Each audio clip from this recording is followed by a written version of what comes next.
Hey group leaders, it's Pastor Kyle from Christ Wesleyan here once again for your January group leader newsletter update. So I'm going to get right into it this month, but I hope you guys had a wonderful Christmas and New Year's with your family. I know for me it was a really great time of rejuvenation for my wife and I, so I pray that it was the same for you and your family. And once again, if you want to get in contact with me or just talk about how things are going, I really appreciate some of you who have reached out and let me know you wanted to connect. You can do so either by sending me an email at kyle.roberts@cwc.life. You can also, if you have an email from me, there's a Calendly link, and you can actually set up either a phone call or an in-person meeting through that Calendly link. It's www.calendly.com/cwcroberts. Hopefully that's fairly easy to remember, but if not, then I can go ahead and send that to you as well. So let's go ahead and get into it. Our monthly leader tip for you this month is communicating with your group. Now, communication nowadays is so complicated. I mean, there's a million different ways that you can connect with people. It wasn't even that long ago that, say, 15, 20 years ago, the only way that people communicated with one another was either phone call, email, or by snail mail. Those were the big three, and it was kind of simple in that case. But nowadays, we have Facebook Messenger, we have texting, WhatsApp, Zoom, Alexa. I didn't even know you could call people on your Alexas, but here we are. And it's just a crazy amount of ways that you can communicate with people nowadays. So just to give you some encouragement, communication is really hard, but it's also really important in the midst of a group. And one of the biggest things you can do is to stay consistent. That includes, so for me, what I do for our group is I just send out a weekly touch point. Say, hey, hope you guys are doing well. We're going to be meeting here, especially because our group tends to swap back and forth with meetings. We're going to be meeting here at this time. Love to see you there. Let us know that you're coming. And then you'll be able to receive messages from others that let you know if they're coming. That way it kind of will eliminate any of the question of, oh, are they coming tonight? Are they not coming tonight? You'll probably still have to do that because people just don't respond.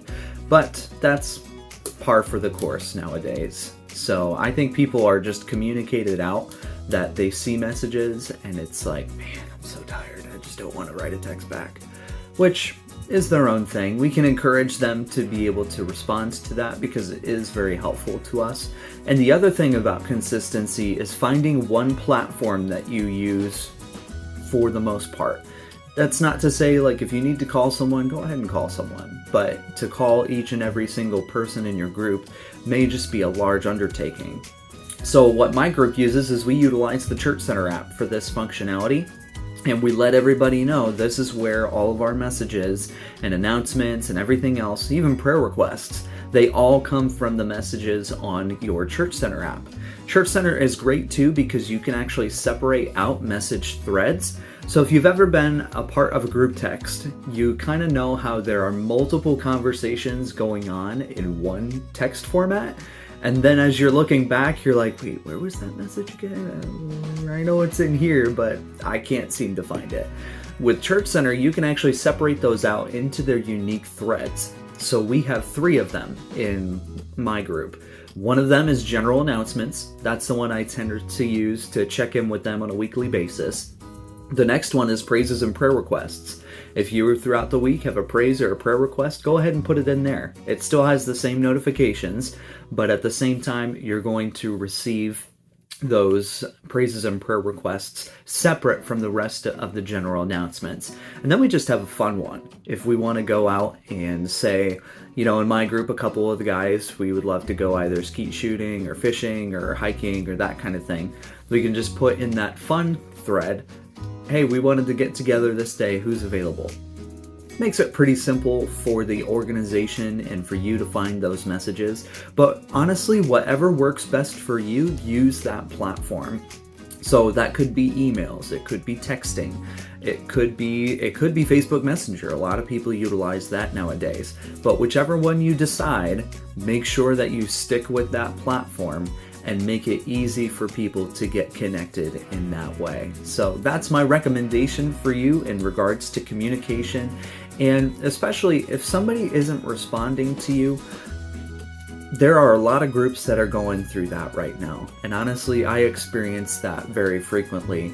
Even with people that initially reach out and want to make that connection, they tend to, well, as they say nowadays, they tend to ghost us, for lack of a better term, but they just disappear, even if they had that initial connection. It's not you. Don't take that anything personally. It happens to us here at the church too. Somebody will put in a new believer card or put in a baptism card, and we'll reach out to them to follow up, and they just won't go through with that. I mean, even it happens in the medical field. My wife, she works for an outpatient clinic, and somebody will reach out for wanting to get medical care, and then that person, when they respond back, the person who initially came out didn't respond. It's the strangest phenomenon, but that's also kind of the world that we live in at this point. I think the more important thing is to, as you are consistent in your communication, for those who aren't responding, they still see those and they still know that you care. And when the time comes that they kind of have a wake-up moment and say, I need to reach out and get serious about this, they know that you're serious about it too. And that's one of the most important things when it comes to communication. Well, I hope this was a great tip for you this month. And once again, if you want to get a hold of me, feel free to send me an email at kyle.roberts@cwc.life. Love to sit down with you for coffee at some time to check in and see how your groups are going and how we can continue to grow groups here in the future. Thanks, and I hope you have a good rest of your January.